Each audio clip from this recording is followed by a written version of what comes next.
Point out news, మన కోసం, మన ముందు తరాల కోసం. ఈ చట్టాన్ని చూస్తే చాలా భయంకరమైన చట్టం. ఏ మాత్రం కూడా ఆలోచించకుండా ఈ చట్టాన్ని తీసుకురావడం చాలా సమస్యలకు దోహదం చేసింది. ఎన్నో రోజులుగా లాయర్స్ అయితే ప్రజల్ని చైతన్యవంతులు చేస్తూ ఎక్కడికక్కడ ఆందోళన చేశారు.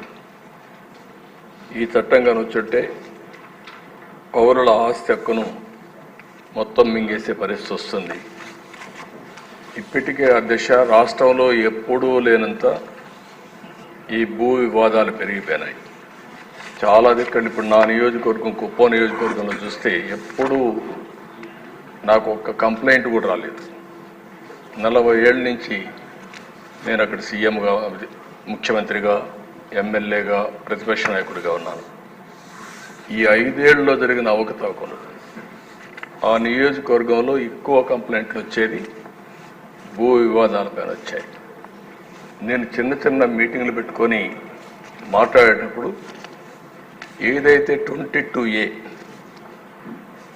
ఎవరైనా భూమి ఉంటే దాని పక్కన 22A అని వేసేస్తే అది ప్రభుత్వ భూమి అయిపోతుంది. అక్కడి నుంచి ఎవరైతే సెటిల్మెంట్ చేసుకోవాలనుకుంటారో వీళ్ళందరూ రావడం, నెగోషియేషన్స్ మొదలు పెడతారు. లేకపోతే ఇది గవర్నమెంట్ భూమి అవుతుంది. మనం కానీ ఒప్పుకుంటే, వాళ్ళు ఒప్పుకుంటే దాన్ని ఆటోమేటిక్గా మళ్ళీ ప్రైవేట్ భూమి కింద 22A తీసేసి మళ్ళా ప్రైవేట్ భూమి కింద సెటిల్మెంట్ చేసుకునే పరిస్థితికి వచ్చారు. అధ్యక్ష, టెక్నాలజీ కూడా చాలా ప్రమాదం. నేరస్తుల దగ్గర టెక్నాలజీ ఉంటే మొత్తం మార్చేయడం, రికార్డులు మార్చడం చాలా ఈజీగా అయిపోయే పరిస్థితి వస్తుంది. ఇప్పుడు దానికి తోడు మీరు చూస్తే అధ్యక్ష, ఇటీవల కాలంలో ఇవన్నీ కూడా సెంటిమెంట్స్ ఉంటాయి. భూమి అనేది తరతరాలుగా వారసత్వ ప్రకారం వస్తుంది. మా తాత, మా ముత్తాత ఇచ్చిన భూములు ఇప్పుడు కూడా మాకు వస్తూ ఉంటాయి ఆ కుటుంబానికి. అలాంటి భూమిలో పట్టాదారు పాస్ పుస్తకాలు ఇవ్వడం ఆనవాయితీగా పెట్టుకుంటాం. రాజముద్రేస్తాం, అంటే ప్రభుత్వం ముద్రేసిస్తాం. అలాంటిది ముఖ్యమంత్రి ఫోటో వేసుకొని పట్టాదారు పాస్ పుస్తకాలు ఇవ్వడం అంటే సెంటిమెంట్స్తో ఆడుకోవడం. ఇది ఎక్కడ చూడలేదు అధ్యక్ష, ఎవ్వరూ చేయలేదు ఇంతవరకు కూడా. అలాంటివి చేశారు. అప్పటికే ప్రజల్లో చాలా కోపం ఉంది, ఆవేదన ఉంది, ఆవేశం ఉంది. ఏమీ చేయలేని పరిస్థితిలో ఉన్నారు. అయితే ఇటీవల భూ సర్వే కూడా అన్నారు. ఈ భూ సర్వే కూడా అధ్యక్ష మొత్తం సెటిల్మెంట్ చేస్తామనే ఉద్దేశంతో చేసి డబ్బులైతే ఖర్చు పెట్టి ఎక్కడికక్కడ వివాదాలు పెంచారు, కానీ ఎక్కడా వివాదాలు తగ్గించే పరిస్థితి లేదు. దాని పేరు కూడా నేను చాలా స్పష్టంగా చెప్పాను.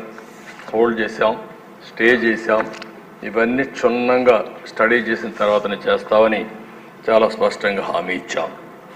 అధ్యక్ష, ఈ చట్టం వల్ల పౌరుల ఆస్తి మొత్తం లాగేసే పరిస్థితి వస్తుంది.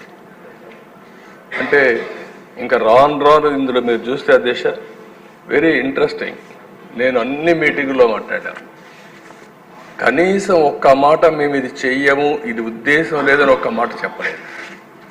అంటే ఇందులో చూస్తే భూ వివాదంలో 533 సివిల్ కోర్టు అధికారాలని సెక్షన్ 338 నిషేధిస్తుంది. అంటే ఇంక అధికారం లేదు. ఎక్కడికి పోవాలి? నేరుగా హైకోర్టుకి వెళ్ళాలి. ఎంతమంది హైకోర్టుకి వెళ్ళగలుగుతారు? అంటే ఇక్కడ ఏ విధంగా పెట్టారో మనకు దీన్ని బట్టి అర్థమవుతుంది. ఇంకొక పక్క ఏ వ్యక్తినైనా ల్యాండ్ టైటిలింగ్ ఆఫీసర్గా నియమించుకోవచ్చు 5(1). అంటే ఇప్పటికే మనం చూస్తున్న సాక్షిలో పనిచేసే వాళ్ళందరినీ తీసుకొచ్చి ప్రభుత్వాలు పెట్టారు. రేపు కూడా వీళ్ళ గుమస్తాలు మొత్తం తీసుకొచ్చి ఇక్కడ పెట్టేస్తారు. వాళ్ళ గుమస్తాలు పెడితే మన జాతకాలు వాళ్ళు రాస్తారు. ఏమవుతుంది అధ్యక్ష? అదే రికార్డు మీరు ఒకసారి చూస్తే ఎవరైనా సరే ఈ భూమి నాదని ఒక పిటిషన్ పెడితే ల్యాండ్ ట్రిబ్యునల్కి వెళ్ళిపోతుంది. ఇంక ట్రిబ్యునల్కి వెళ్ళిపోతుంది, ఆర్బిట్రేషన్. అంటే ఇంకా మన చేతుల్లో లేదు ఇది. అంటే మీరు వివాదాలు పరిష్కారం చేయవలసిన ప్రభుత్వం ప్రైవేట్ ఆస్తులను లాగేయడానికి ఎత్తుగడలేసే పరిస్థితికి వచ్చారు. ఇవన్నీ కూడా దిశ 1-2 కాదు. ఇందులో మనం చూస్తూ ఉంటే భారత వారసత్వ చట్టం రాజ్యాంగంలో ఆర్టికల్ 21, 246, 300కు విరుద్ధంగా ఉంది. ఇంకో పక్క ఈ సెక్షన్లో ఉండేటువంటి ఈ చట్టంలో ఉండే సెక్షన్లు 10, 13, 14, 15, 25, 34, 36, 46 రాజ్యాంగ విరుద్ధంగా ఉన్నాయి.